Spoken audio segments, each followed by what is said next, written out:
Welcome back, YouTube, to the sixth video, I don't know exactly, on Zaire's Business TV. Today, we're going to talk about one of the most controversial topics I think we can speak on right now. Probably not the most controversial topic, but it is most likely going to trigger a lot of people because I don't know why. Personally, I think it's kind of disrespectful, you could say, to black Americans. If you believe that all black Americans should vote one way, do vote one way, and party affiliations are one way. My view on politics as of now, as of coming to college, and truly not even as of coming to college, my view on politics and policies and issues and things like that has always been sort of radical, I believe. And I believe black people should take the time to be consciously aware enough and be intellectually independent enough to decide I'm going to believe what I want to believe. So with that being said, I did a little bit of research through me wanting to strengthen my own knowledge of black conservatism and black Republicans. I did my own research of like the history of it. Where did this start? Are there other black conservatives? Like, I really wanted to know more about it. In the 1960s, Lyndon B. Johnson passed the bills that put in place a lot of the welfare systems we know now: Social Security, Medicare, Medicaid, Head Start, food stamps. The Food Stamp Act of 1964 it was. Now, arguably, this is the biggest argument. This is what anybody can argue with me or with anyone. The argument is whether or not these welfare programs benefited black people, benefited people in poverty, or just hurt them more, or drove them further into poverty. When economists look at data and statistics, and when sociologists look at data and statistics, they see this war on poverty it was not actual war on poverty. There was someone,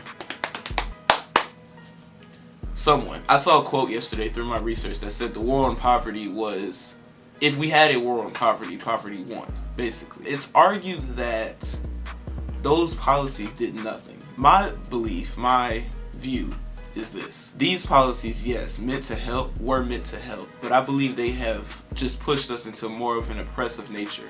These democratic systems that they put in place a system of handouts. Now, the system of handouts, I believe, in turn makes black Americans, anybody in poverty that needs these handouts, more reliant on it. It disincentivizes two-parent household and personal responsibility, which means if the government's going to take care of you, I don't need to take care of myself. That's basically the argument. If the government's going to take care of me, I don't need to take care of myself. So personal responsibility is something that will go down. That's something that is argued over and over and over that these systems did for black people. Any conservative basically believes they want less government interference in their lives. Now, as a black person, I want the least amount of government interference in my life, because truly over the past 60 years we've realized we can't trust the government. So I think that's why I get into the mode of like a conservative thinking, because if we say here I can't trust the government, this group of political ideas is based on the fact that we don't really want a lot of government interaction. We want less regulation, less taxes, things like that. If we look at how the government hands in our lives have been historically for black people, then you can only say that, no, I would rather not have that. Booker T. Washington was a black Republican, and I learned this through my research. He started this Tuskegee Institute, which is now Tuskegee University, HBCU. He also started the National Negro Business League. Booker T. Washington, he received a lot of criticism from W.E. Du Bois, for one, but he was a black Republican. His whole motivation was black economic empowerment. He said focus less on political gains and focus more on black economic empowerment, because he believed that would be better for our community. I agree, for sure. I believe we should still be in politics, yes, but I do believe black people should focus more on black economic empowerment, which is something we can do. If we say that the capitalistic system is racist, okay, if the capitalistic system is, I'm not arguing whether it was racist or whether it has been used to oppress us. But what I will not agree with is the fact that we cannot use it to better ourselves. We take that argument that the capitalism is oppressive, it's racist, and we can't do anything to use it to better ourselves. Then that now says, okay, you live in America though. The market that we are accustomed to, the market that we have to live under is capitalism. So if you're going to take the stance of it's oppressive and it's racist, then at that point you can't move, you can't use it. You're now stuck in this caged box. That's Martin Luther King's right-hand man. I said this in another video, or I wrote this in my last article. He talked about the Democrats have done nothing but, we thought the chains were broken, but the chains were just secured more securely. They were just tightened.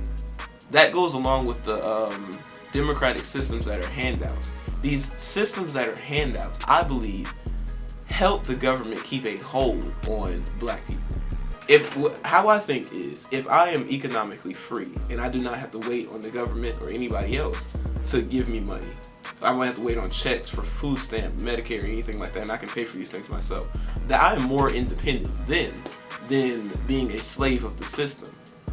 You're either a slave of the prison system or you're a slave of the welfare system. And I believe that's the thinking that black conservatives have stopped. They're like, I'm not oppressed. I'm not going to think like I'm oppressed. I will not move like I'm oppressed. I will not think like I am a victim. I will not move like I am a victim, because I am not. Our ancestors were. Our ancestors went through a lot, way more than we go through now. I can name right now 3 black billionaires.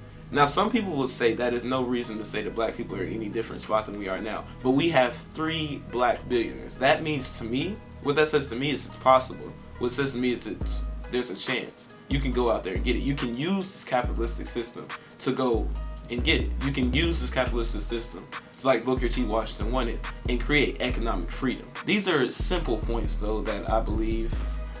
It's just simple things that I'm now beginning to think about and learn in terms of black conservatism. I believe, truly, my stance is black economic empowerment. I want more black people doing things. I want more black people moving. I believe in the next 10 years there will be another great black movement, I'm sure of, because black people are waking up. As Malcolm X said in this, there will come a time when black people wake up and become intellectually independent enough to think for themselves, as other humans are intellectually independent enough to think for themselves. Black people are waking up. The time is now. It's happening. That's my goal.